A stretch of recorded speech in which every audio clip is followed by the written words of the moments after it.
Shalom and welcome to Jerusalem Studio. A series of events that significantly deteriorated the situation in the Gaza Strip has forced the enclave's rulers, the Islamist Hamas organization, to agree to terms dictated by Palestinian President Mahmoud Abbas that would see the internationally backed Palestinian Authority return to power in the Gaza Strip. As such, under Egyptian auspices, representatives of President Abbas's Fattah faction and the Islamist Hamas have resumed long-stalled negotiations aimed at Palestinian unity. To further discuss the renewed reconciliation bid, I'm joined here in the studio by Ms. Paula Slier, who is the Middle East Bureau Chief for Russia Today. Welcome. Thank you. I'd like also to welcome our TV7 analyst, Mr. Amir Oren, and Mr. Ashraf al-Ajrami, the former Palestinian Minister for Prisoner Affairs. Welcome.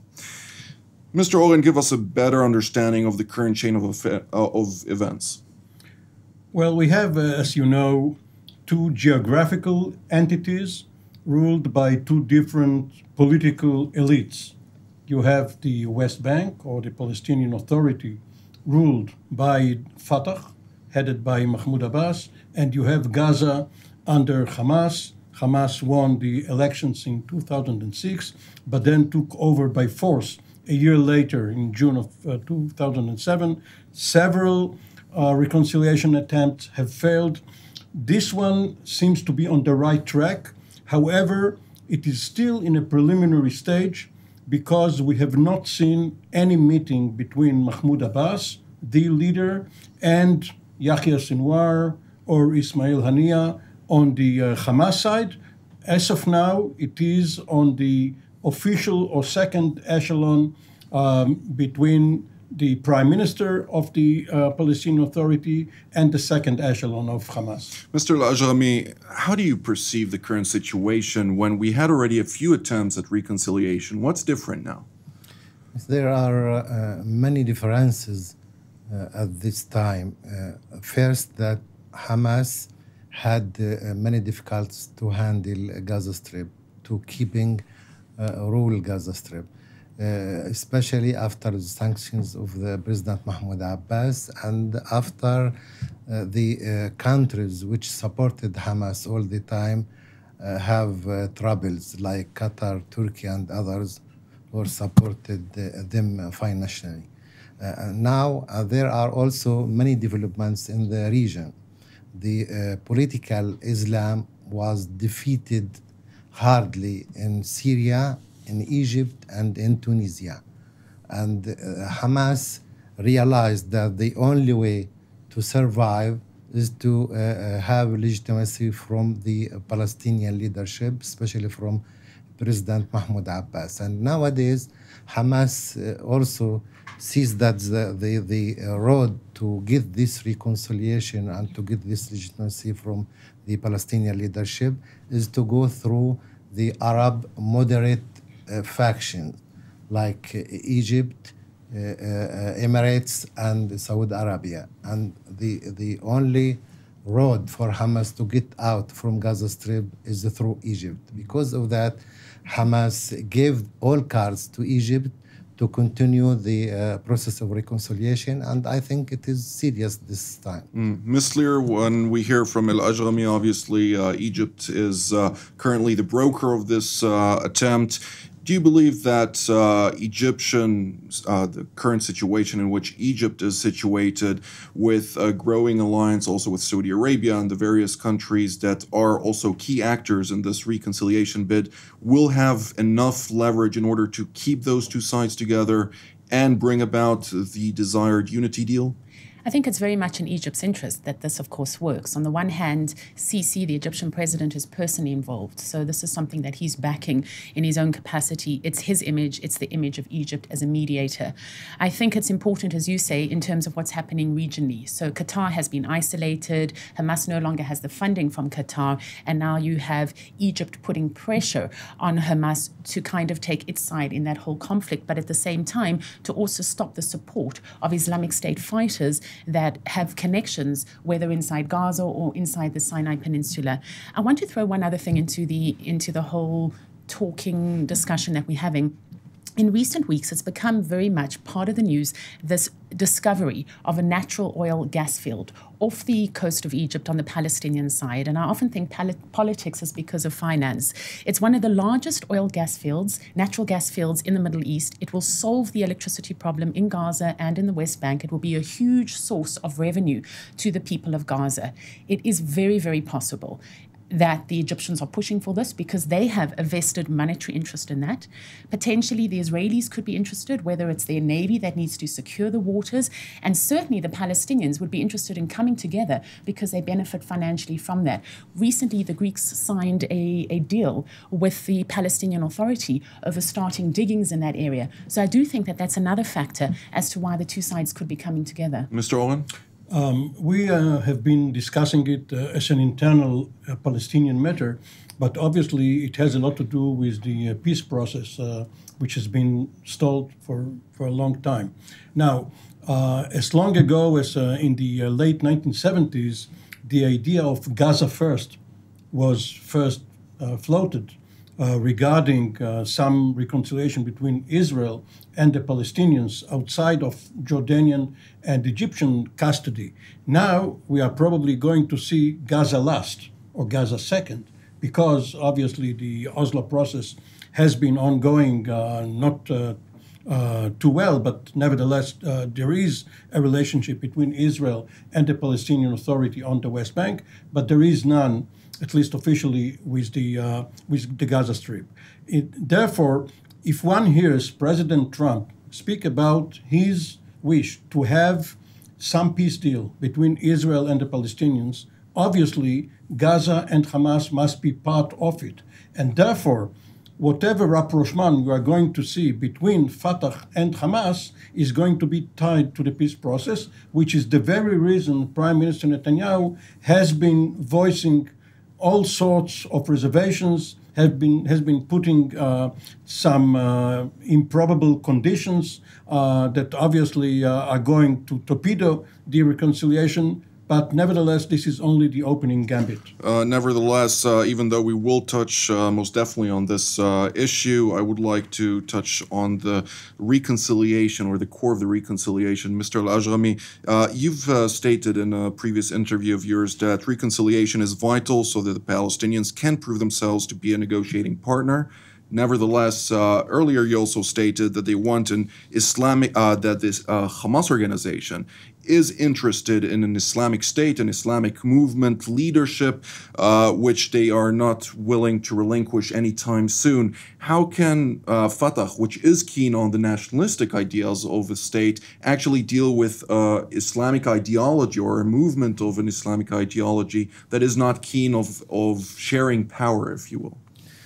I think if Hamas gives up the authority in Gaza Strip and be a part in the Palestinian National Council and the PLO leadership, it will be easy to deal with this ideology as a part of the Palestinian national program. Hamas recently changed their its program by accepting the principle of establishing a Palestinian independent state in 1967 borders, which is a huge development within Hamas movement. It means that Hamas recognizes Israel indirectly. When you speak that, I agree to a state, the borders of our state is 1967 borders. It means that on the other, beyond these borders, there are another states. So it is a huge. They want to go gradually to be a part in the Palestinian national leadership. And I think if they want to be accepted by the Palestinian public and by the Arab states and the international community, they must be more moderate in their ideology and their program and their even practice on the ground, not to impose their Islamic ideology on people. They failed to do it in Gaza Strip by convincing people. They did that by force, and by force you cannot change the situation. People, after a while, they will change their mind and to go to the other direction. So I think Hamas now more realistic than it was before, because they realized that they cannot keep the authority in Gaza Strip. They cannot establish an Islamic state, not in anywhere in the Middle East, and they can go to compromise. Nevertheless, Ismail Haniyeh, the leader of Hamas, did declare this move as a strategic move, a move that would bring about Hamas into international recognition to a certain part. As all of you already stated, Hamas is currently not in the best situation in the regional aspect of things, with its key financial backer, Qatar, being currently under a blockade because of various allegations, including its ongoing support of the Muslim Brotherhood, which Hamas is an offshoot of. The situation in Egypt, of course, where Abdel Fattah al-Sisi took over that country from Mohammed Morsi, the head of the Muslim or the Muslim Brotherhood party in that country, which has brought to the last point. Mahmoud Abbas put sanctions on the Gaza Strip with regard to the funding of the electricity which Israel provides to the Palestinian enclave, something that Hamas is actually with its back against a wall. Why would Fatah recognize or actually support such an organization that can only return to the negotiating table once it is with its back against a wall? I think partly Palestinian President Mahmoud Abbas feels that he hasn't made any progress in terms of peace talks with Israel. So instead of focusing on that, why not focus on unity from within the Palestinian people? Secondly, as you mentioned correctly, Amir, one of the arguments the Israeli Prime Minister always gives as to why he can't make peace with the Palestinians is he says he has no partner because the Palestinians don't speak with one voice. So certainly if we witness a reconciliation and a unity between Fatah and Hamas, Abbas has that argument that the Israelis can no longer hold on to. He is representing both sides. I have just finished doing a series of reports talking to people on the ground in both Gaza and in Ramallah in terms of if there was to be an election, what is the feeling on the ground? And I'm interested if you would agree with this.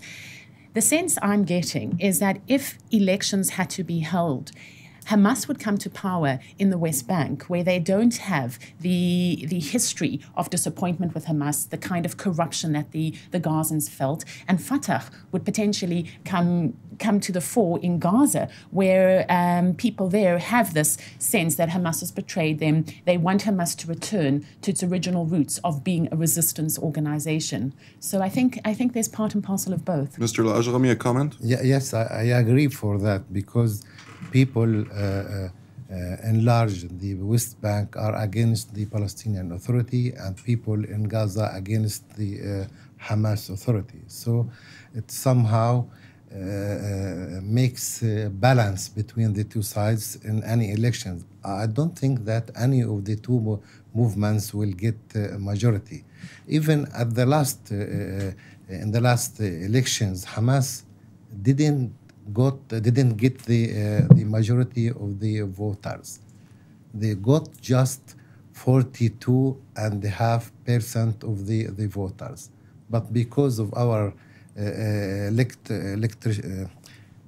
election regime, there is opportunity for Hamas to get more than Fatah movement, because Fatah was divided in the West Bank especially, and they ran to elections with many candidates that Hamas was focused as a religious party for people in every region. They have a central list. Everything was organized, and even their supporters got in there to vote with majority, the huge majority of their supporters. Mr. Oren? The elections which Ashraf is referring to were held in January of 2006. And since that time, what did we have in the region and beyond? There was a relatively moderate government in Israel headed by Ehud Olmert, who took over a few weeks before the elections from Ariel Sharon. Now we have Benjamin Netanyahu in office for more than 8 years. We have had Mahmoud Abbas in power since late 2004 when Yasser Arafat died, and he is not going to stand for re-election anytime soon. However, with Hamas, we do have a new leadership with Yahya Sinwar, and Hamas seems to have a more organized mechanism for the change of the guard. But most importantly, in the United States, we used to have the George W. Bush administration with Condoleezza Rice, who was, for some reason, bent on having a democratic, what she called free, full, and fair elections everywhere, Iraq, Afghanistan, and Palestine. And therefore, she insisted that Israel and Abbas not abort the elections, because both sides could have aborted it on the issue of Jerusalem, whether the elections are going to be held in Israeli-held Jerusalem. So now we have the Trump administration. The new president does not really care about fair representation. For him, if the elections are not held, that's fine. If there is an arrangement between Fatah and Hamas outside of what the voters want, and we won't know what the voters want until we have an elections, even though we have indications. We see what happens in the student unions, which are for Hamas or are more militant, and we see public opinion polls. But we are probably not going to see elections anytime soon. Nevertheless, everybody who I spoke with, whether it is people from Hamas or from Fatah, they all stated that the current reconciliation talks are based on the Cairo Agreement of 2011, which, among others, was, of course, dictated or urged the parties to establish a unity government and push for election. Does that mean that this section of elections will be pushed aside until future referencing? At this stage, there's no talk about what's going to happen with elections. The talks that have happened now in Cairo are talking about phases. As many difficult talks, let's talk about the easier parts first and leave the more difficult parts for later. What are the more difficult parts? You have, for example, what is going to be the future of Hamas's armed wing. Here you have had the Palestinian president and the Israelis for that side as well, saying that there can be no armed wing. Abbas has said he will not accept the model that Hezbollah has in Lebanon, where you'll have, for example, Hamas controlling the armed forces in Gaza, but Fatah governing there. So that is something that is going to still have to be addressed, and it is a very thorny point. Another issue is you have something like 50,000 employees of Hamas who were brought into the ministries in Gaza in the last decade. What happens to them when Fatah has tens of thousands of its own employees who've been out of work for the past decade? So obviously Hamas wants them integrated. I don't think Fatah thinks it can integrate them. And so those are questions to answer you that will be addressed later, when at least the beginning, the consensus and the agreement that there needs to be a unity government is on paper. Mr. al-Ajrami, do you agree with that? Yes, of course. There are many difficulties that the two parties must work on to handle these problems or to solve these problems, especially the employees. And I think the Swiss paper to maybe the indication how to solve this problem, and the two parties accepted the Swiss paper as a base to solve this problem. But the huge problem and the main problem is the Al-Qassam brigades in Gaza Strip, how Hamas will behave with these brigades. Now they don't talk about disarming Hamas, but they want to talk about keep these brigades out of control, under the ground, without any kind of intervention in the Palestinian Authority and the government, that the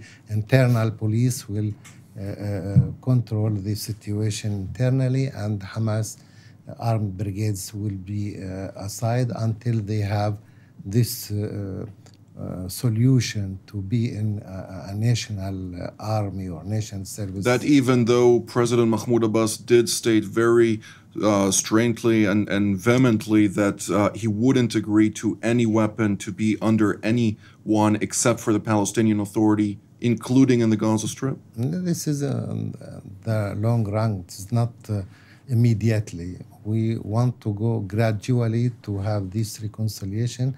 No one can put preconditions. There is an agreement was written by all the Palestinian factions in Cairo 2011. It didn't talk about the disarming Hamas brigades, but President Mahmoud Abbas declared that he won't accept a situation like Lebanon, that Hezbollah, maybe the dominant party, can even establish the government, the parliament, everything. President Mahmoud Abbas doesn't want to see this situation. Most definitely. I'd like to quote, actually, please, Mr. Oren, the head of the delegation of the Fatah Movement for Reconciliation Dialogues, Azam al-Ahmad, who stated with regard to the weapons as well as the employees that these are obstacles that are aimed at spreading frustration and despair rather than actually confronting them during those negotiations. He did urge both parties to move forward and actually talk about the humanitarian situation and the various challenges at hand, which also Hamas is quite keen on resolving. Well, you have to separate these two difficult issues, because the employees is a question of money. Yes, it's also a question of friction between the Fatah employees and the Palestinian Authority employees, and who's running the ministries. But nevertheless, it's a matter of money. If there is money for salaries, one can solve this problem. The other problem is much more difficult for the reasons that you all cited, but also because you have other factions like the Palestinian Islamic Jihad. They have their own weapons. Who's going to disarm them? What's going to happen if they launch rockets into Israel? What's going to happen with Daesh, with the Sinai district, if they try to foment trouble?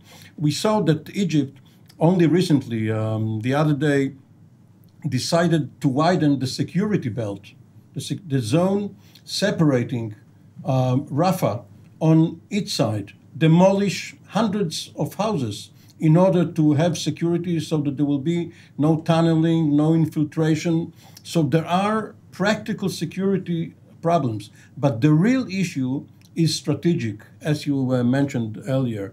Whether Hamas wants to have true reconciliation with long-range objectives of being absorbed into the Palestinian structure, the governmental structure, and therefore it is willing to concede what it now has. It seems as if Sinwar is looking long-term and is willing to do it. Whether the other leaders of the armed wing, like Mohammed Def, will agree with it, whether they will accept his authority, remains to be seen. And we haven't heard from the security forces of the Palestinian Authority, even though Faraj, the head of them, the main advisor for Abbas, is in Gaza for the talk. Ms. Slier, I'd like now to bring Israel into the picture. Do you believe that Netanyahu's statement, where he, on the one hand, declares that there is no partner on the Palestinian side and that the Palestinians actually aren't keen on representing themselves both in the West Bank and in the Gaza Strip because of this long-lasting feud, that his declaration that this is a bogus reconciliation agreement would actually be the official statement of Israel behind the scenes, or is this something that just, is for the cameras and behind the scenes they're hoping for a reconciliation deal? I mean, you gentlemen might feel differently. I think behind the scenes they're actually hoping that the reconciliation won't necessarily work. Firstly, it does put Israel in an awkward position. She's always said she's never going to have anything to do with Hamas. If Hamas is part of a unity government, what does that mean? Is she going to have to negotiate with Hamas going forward? At the same time, as you mentioned, it's a wonderful card for Netanyahu to use repeatedly that he doesn't have a partner. If I can just for a moment bring Russia into the whole picture, Russia is pushing very much for the reconciliation talks between the side. Now, Israel needs Russia in terms of operations in Syria, in terms of what's happening regionally. Russia is a rising power in what's happening here. And Israel's not going to want to be seen to be at loggerheads with Russia when Russia's pushing for reconciliation and suddenly the Israeli side is saying, well, actually, we don't want the reconciliation to work. My sense is that the Israelis are quietly hoping that it won't work. In the meantime, they don't want to issue too many statements. Mr. al-Ajrami?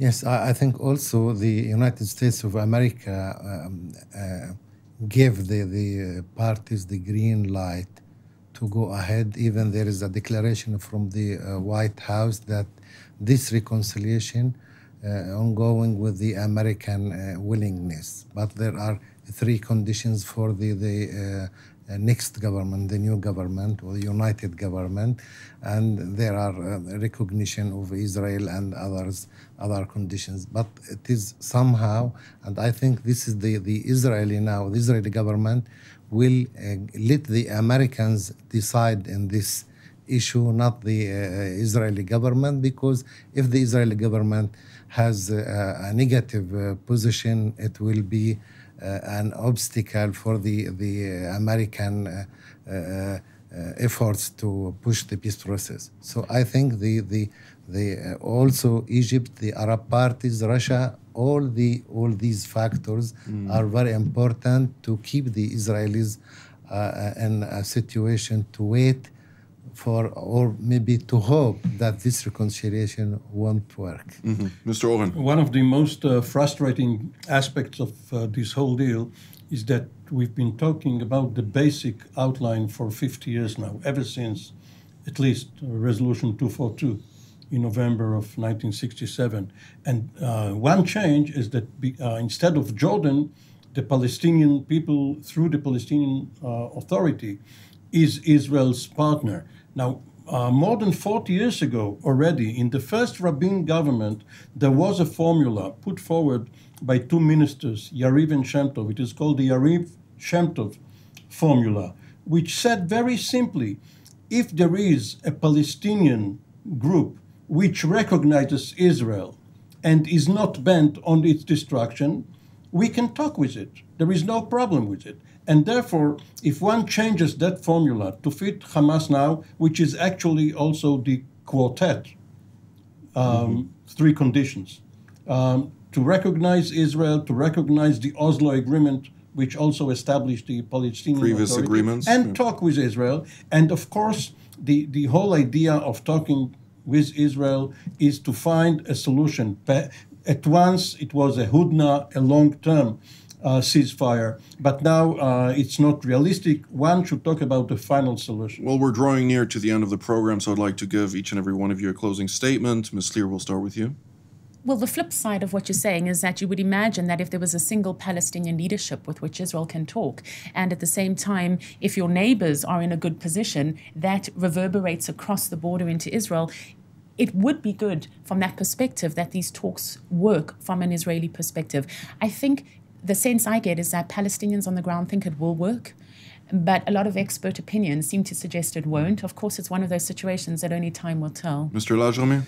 I think that if they succeed to have a new government with the Hamas movement, I think this government can handle the preconditions of the international community of the quartet, and this government will accept the PLO program, PLO, the main party who recognized Israel and who also negotiates with Israel. Well, this is all the time that we have for today, so I'd like to thank Ms. Slier, Mr. Oren, and Mr. al-Ajrami for coming here today, and I'd like to thank our viewers as well, and we will see you next time.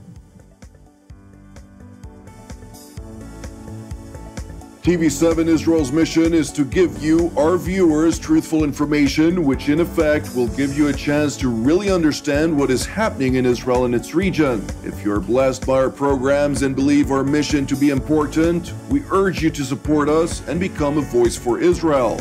You can support us by going to our website at tv7israelnews.com. This program was made possible through your donations.